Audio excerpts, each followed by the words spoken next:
So to start off with fellowships, scholarships, and grants. So we'll talk first about fellowships and grants. So the first thing is fellowships. That terminology can be utilized many different ways in the US. It can be interchangeable for some institutions as scholarships. Fellowships can be tied to your admissions packet. So depending on the institution that you're applying to, you may be required to complete a fellowship, and the fellowship component of that particular program can be tied to working part-time as a teaching assistant, working part-time in research, as part of your admission into that program. So fellowship can mean a lot of different things. It really just depends on the institution that you're looking into. So again, it is a little confusing, but fellowships can either be a scholarship or it can be tied to your particular admissions package for that institution, and can possibly be tied to you working part-time for that department as part of the agreement that you'll have with the institution to be one of their graduate students. Usually those fellowships that have that working component are PhD programs. So definitely when you're looking at a program, look at how they offer you admission, because it can be tied to a scholarship. It can be tied to working part-time for the department. The next thing is grants. So grants usually is funding that is given to either a department or a student from the US government. One example of that can be what you may have heard of or may not have heard of. The Fulbright Scholarship is an example of something like that. So it's fully funded through our US government. For that particular opportunity, there is an application process for that, in addition to your application into the program of your choice. So I know generally speaking, each Fulbright application varies by country. So you'll want to take a look at the Korean specific website on how what application materials they need for that opportunity. It is eligible for graduate students. However, it is very competitive and a very lengthy and extensive process. I know that they give generally about 4,000 of these grants out to non-US citizens. So that is an option, but again, it's very competitive and very extensive. Their application usually opens up about 15 months ahead of time. So that's something, if you intend on trying to apply for that opportunity, you'll definitely need to take at least apply a year before that opportunity closes, or when you intend on starting that program. And each grant is going to be different. So you'll have to look and see what's available at the time and make sure that you make those deadlines. But generally speaking, grants are usually money that's given to students from the US government. The Fulbright one is a really popular one. Also, sometimes within an institution, a department is able to provide funding in these grants for their admitted students as well. And it can either be used for a number of different things based on the requirements of the grant itself. It can be used maybe for student travel. It can be used for student research sometimes, or it can be used for particular educational expenses, depending on the grant requirements in itself. So that would be free money. That would be something that can be institutional or departmental that can help you supplement the cost of your education. The next thing I want to talk about are scholarships. So that's a term that everybody globally recognizes for the most part. Scholarships, there can be two types, right? There can be this institutional scholarship, or there can be external scholarships. For institutional, that's something that will vary between each school. So you'll definitely want to connect with your financial aid team or even your admissions representative of the program that you're interested in applying to, if they have any institutional opportunities. For example, at our institution, we have what we call the Trustee Scholars Award.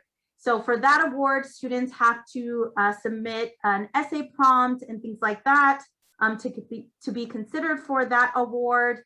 Sometimes scholarships like our Blaisdell Fellowship. Our Blaisdell, it uses the term fellowship, but it is a scholarship. That scholarship is a student is nominated by the admissions representative. So look at the particular program and look at the particular institution that you're looking to apply to for those university or college or even departmental awards that are available to their students only.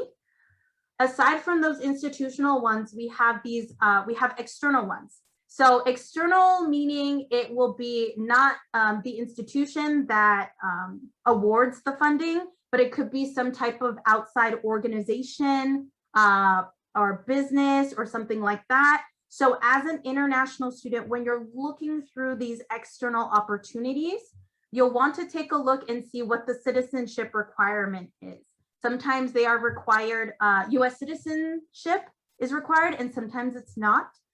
For external scholarships, you'll also want to pay attention to the deadlines as well. Usually a lot of the scholarships are available, or the deadlines are usually in the fall term, but there are those that are year-round. So you'll want to take a look at that particular opportunity's deadlines.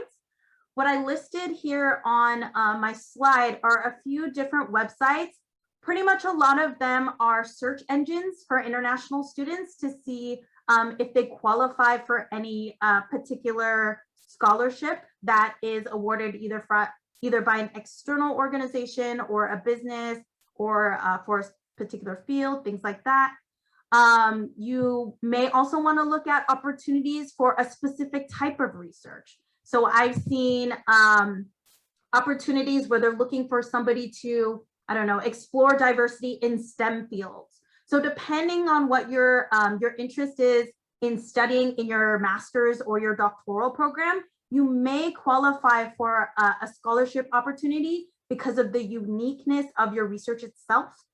So when you're going through those different websites and different search links, try looking at all these different aspects of what your goals are in the end, and that may provide some additional opportunities that might be helpful for you in the future. And again, fall is usually a good time to start applying for those scholarships. Also look at if you need to be a current student before you can apply for the scholarship. That's another criteria that you'll want to take a look at for each opportunity, because some of them do require that you're a current student. Some of them are awarded for new students. So definitely be mindful of that as you're looking through those different scholarship opportunities, okay? So generally speaking, private loans. I know that that's something that students try not to take out, but it is something that can help supplement the cost of your education. If you're looking at home country loans and things like that, you'll want to take a look at your local banking institution or local credit unions for personal loans. You want to make sure that those opportunities are able to travel with you as you study abroad. When you're looking at different loans, you want to take a look at if there are specific regulations for an education loan. So you're looking at if you need to maintain a minimum enrollment, if you need to maintain what we call satisfactory academic progress, so making good grades, things like that. You'll want to look at the program length. So when you're looking at a loan, is it going to help sustain you throughout your entire program? Generally speaking, master's programs can go anywhere from 1 year to 3 years. And then a PhD program can generally go from, I think the fastest doctoral program I've seen would probably be maybe 3 years to 7 to 10 years, depending on what you're looking or what your research is in the end of your program. So you want to make sure that your loan is able to kind of stretch throughout that entire period of your program, you want to take a look at loan repayment methods. I know that for some of the loans that are offered in the US, there is like a grace period after you complete your program before you have to repay that loan. So looking at how they're going to ask for repayment in the end can be something that you'll look at either in your local bank or even at a US bank. When you're looking at a US specific loan, one big requirement or one big thing that you should look at as an international student is, does the loan require a US citizen cosigner or not? Some of them do allow students who are allow permanent residents of the US to co-sign for an international student coming in. So it just really depends on the type of loan. But the websites that I put on there are organizations that allow international students to take out loans that some of them do not require a US citizen cosigner. So that's an option for some students as well. But I think one good piece of advice I could kind of give you is really, once you find your program and you start crunching those numbers, really figure out how much you can feasibly pay out of pocket, and then you can borrow the rest. Oh, and then one thing I forgot to mention was family support as well. Some students are able to get some financial support from family members, grandparents or parents. Sometimes I've seen friends, aunts, uncles, things like that. So looking at that as an option as well to kind of help you achieve that your academic goals. So generally speaking, working in the US, there's a couple types of work that international students are eligible to do. The first one is working on campus.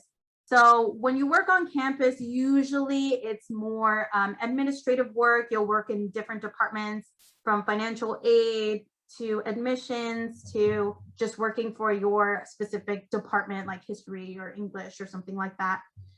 When you work on campus, you are only eligible to work up to 20 hours a week. So it is a part-time position, but it can help. Usually it is a paid position. The next thing is assistantships. So I alluded to assistantships a little bit earlier. So there are several different types that you can take advantage of within graduate school. So the first thing is research assistantships. Research assistantships are pretty much you working in a specific lab or working with a specific faculty member on a research project. Usually it aligns with your final project. Sometimes it's just within the field. So doing that type of work can get you some of that research experience that you may need in your graduate education and for your dissertation, for those of you who are looking at PhDs. There's also teaching assistantships. And usually for teaching assistantships, the student is helping out a faculty member teach one of their classes by grading papers, teaching some classes. So depending on what your goals are, if you want to become a higher education faculty member, that's a good opportunity for you to take advantage of as a graduate student.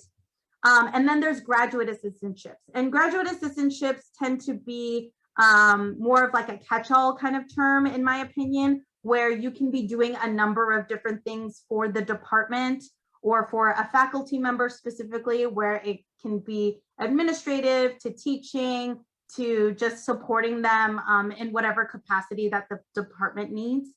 Usually these opportunities are up to 20 hours a week as well. But again, depending on the institution and depending on what the offer is, and can be paid in the form of a paycheck or a stipend. So depending on where the funding is coming from for these assistantships, it can either be a one-time kind of payment or it could be a length of time with paychecks. And as I mentioned before, any of these assistantships, usually a teaching or a research assistantship, can be tied to your admissions package. So you would be required not just to do your work as a graduate student, but also be required to do a teaching assistantship for a number of months, or do a research assistantship for a number of months or years, however the admissions packet outlines. So I have seen that where doctoral students not only are doing their work, but they also need to be doing these part-time opportunities to help support their department as well. So the next thing that you'll want to think about as an international student, so that was working on campus.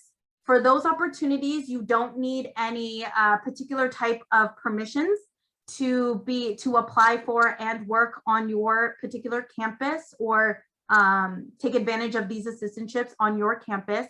But if you choose to try to work off campus, that's a different kind of process. So the first thing I want to talk with you about is CPT, which is curricular practical training.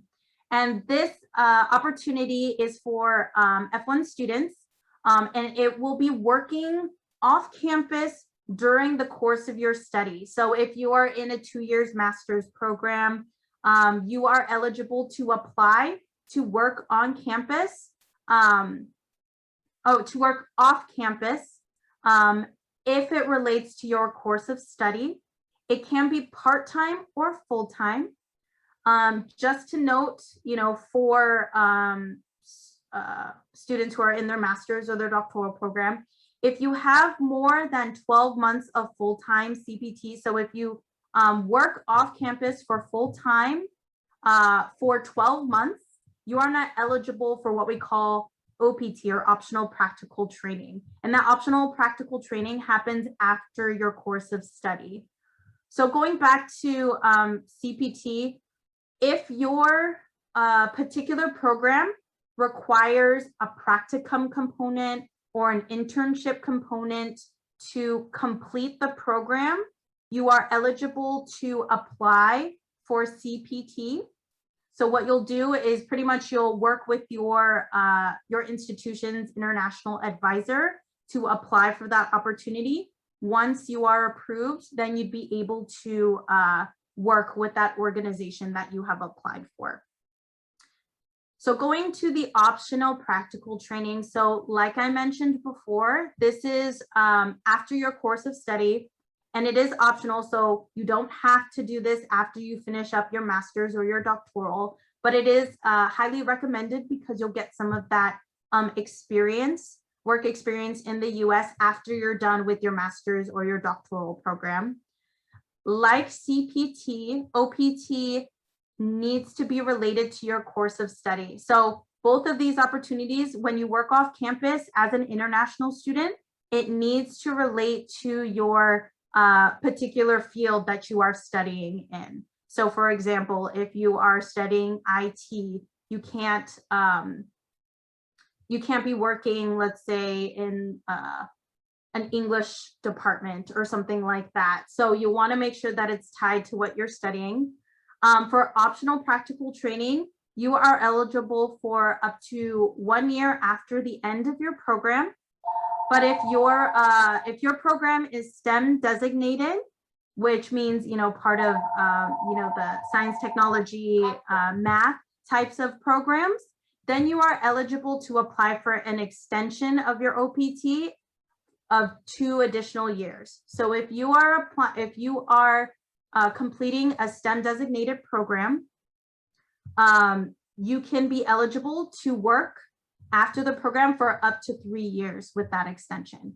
For any other program, it is 1 year after the end of your program that you can work externally afterwards. That's one question that you should definitely ask your admissions representative, to make sure that the program that you're interested in applying in is STEM designated, if you're interested in working a little bit longer once the program is completed. And when a program is STEM designated, that means that I believe half of their curriculum is within those STEM fields. Next thing I want to kind of chat with you about is kind of budgeting and types of expenses that you'll need to think about when you're trying to fund your graduate school education and sustain yourself in those programs. So the first thing I want to kind of bring to your attention is the visa processing expenses. So that can be a bit pricey for students because it's an additional cost.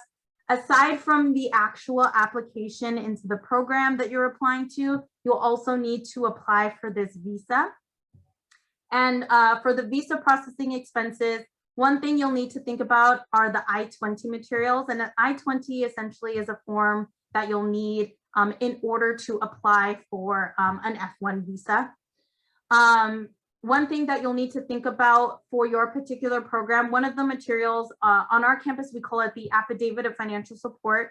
So for that form, you'll need to demonstrate 1 year's cost of attendance. So connecting with your admissions representative to see how much 1 year's cost of attendance costs you can kind of give you a sense on how much it's going to be for you to complete that program for 1 year. And like I mentioned, master's programs can be anywhere from 1 year to 3 years. Doctoral programs can be up to 7 to 10 years. So thinking about that in the long term can be beneficial for you. For 1 year's cost of attendance, it's not just the tuition that they take into consideration for that form. It's supplies, it's any student fees, it's transportation, living expenses, things like that, that they kind of estimate on how much it's going to cost you to get 1 year's cost of attendance, because they want to make sure that you're able to sustain yourself for 1 year in the program without, not without any assistance, but you're able to sustain yourself as a student here in the US. Another thing to think about for the visa processing is the visa application fee. For F1 students, I believe it's $160, something like that. So that's on top of the funding that you'll need to demonstrate for the I-20 and for the application into the program.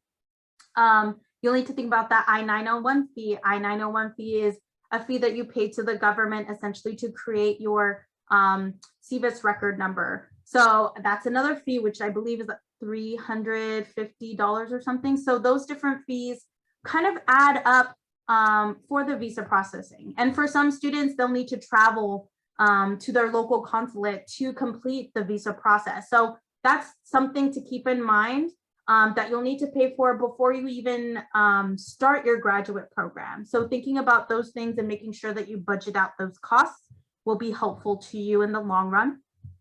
You'll also want to think about transitioning expenses. So any flights, ground transportation to and from the airport, things like that, that you'll need to take into consideration. Rent. So if you're planning on renting near your campus, depending on the management company or the organization in charge of that particular building, you may need to pay first and last month's rent. So making sure you have enough funding to cover that cost, or a security deposit, depending on what type of lodging that you're looking into. So that's something to keep in mind when you're transitioning here. And then when you get here, you know, you'll need to get food, supplies, house materials, things like that, that you'll need to pretty much get for yourself when you get here. On a long-term kind of basis, you'll want to look at how much a monthly rent is going to cost. Again, looking at the length of your program and seeing if you can sustain yourself throughout the program with the rent that you've chosen or the rent of the area, monthly food and supplies, school supplies, things like that, books, all of that. And then monthly utilities.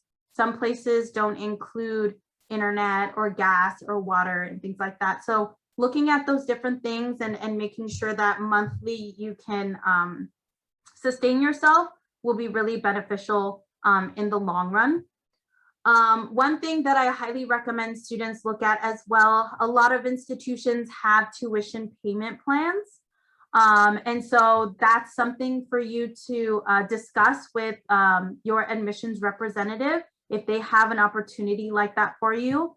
I know for our institution, we have, it's a $35 application fee to pretty much enroll in this tuition payment plan. And then they split your semester's tuition into 4 separate payments throughout the semester. So that way you don't get one large bill at the beginning of the term. So looking at those types of things can kind of help you budget out those living expenses monthly and like how much tuition is going to be in the long run. One thing I want to highlight as well are institutional tuition tools. So some institutions kind of have a breakdown of how much it's going to cost. Sometimes they have it broken down per semester, so you can kind of get a sense on how much it's going to cost with tuition, with any student fees, things like that per semester, so that way you can kind of break it up and get a sense of how much it's going to cost you. I know that for our particular institution, we have something like that where it breaks down for students how much it's going to cost them per semester, including all the fees and things like that. But then we also have what we call a fellowship calculator. And so the fellowship, as I mentioned earlier, is similar to a scholarship at our institution. And it is a merit-based scholarship that's based on your application into the program itself. But the award amount that you that the students are awarded is based on how many units the student enrolls in, because we the way our cost breakdown works, or our tuition works, is that it's per unit. So looking at that, we have a calculator for if you take 8 units, how much is it going to cost, or how much fellowship are you going to get? If you take 16 units, how much fellowship you're going to get? So some institutions have tools like that to kind of help you figure out, okay, so, you know, how much funding am I going to receive from the institution, and how much am I going to have to pay out of pocket? And then that can inform other decisions about your funding for your graduate education. And one thing I'd like to mention to students as well, you know, for those of you who are working full-time right now, some employers do have tuition benefits. So some of them will help pay for your graduate school education, because in turn, you will go back as an employee to help improve your organization, or improve your business, things like that. So even looking at your current employer to see if maybe they'll help supplement some of the cost of your education can be something that is helpful for students as well. So the last thing that I kind of want to leave you all with are some insider tips on having that conversation with specific stakeholders of your institution. Again, a lot of this honestly depends on the institution and the program that you're applying to, but these are different options that you can kind of think about and talk with your admissions representative or the financial aid office of the organization or of the institution that you're applying for, to make sure that you get a well planned out kind of financial plan for yourself and make sure it's feasible for you. So the first thing I leave you with is identify your goals of the study abroad experience and create questions for the admissions representative or the faculty member of that institution. Because if one of your main goals is to get a lot of that work experience, okay, so you want to look at the program to make sure, one, it's STEM designated. You want to look at the alumni outcomes. Are they working in the field that you want to work in the end? Or if you're looking at teaching, right? When you're finished with your PhD, you'll want to take a look at the type of program that you're looking at and see if they have teaching assistantship opportunities, or how many of their students become teachers in the end in that field that you're trying to study. So being really honest about what your goals are in your study abroad experience, and then creating those questions to ask all of those stakeholders to make sure that you make sure that that program is the right fit for your goals. The next thing is connect with the financial aid office and admissions representative. So like I mentioned, at least for our institution, our admissions representative has a hand in some of the financial opportunities for our admitted students. So connecting with them to make sure that you have a full list of any opportunities that are available to you as an international student or as a student of that particular department can be helpful to you at the beginning. And the financial aid office, you know, for whatever institution that you apply for, they're there to kind of help you plan out your educational financial map, and then help you kind of give advice on how you can make your educational goals happen. Another tip I leave with you is plan out your expenses. So taking into consideration all of those different things that I mentioned in the previous slide will kind of help you make sure that you have enough to kind of cover yourself to get here and then to sustain yourself throughout the length of your program. And then utilize your institution's resources. So I mentioned some institutions do have those calculators and those tuition breakdown tools. So make sure you look out for those. And then also those institutional funding opportunities and department specific funding opportunities that are available to you as well as an international student. So having all of those things can kind of get you a plan and can make sure that you can financially, financially complete the program that you want to complete, either your master's or your doctoral program.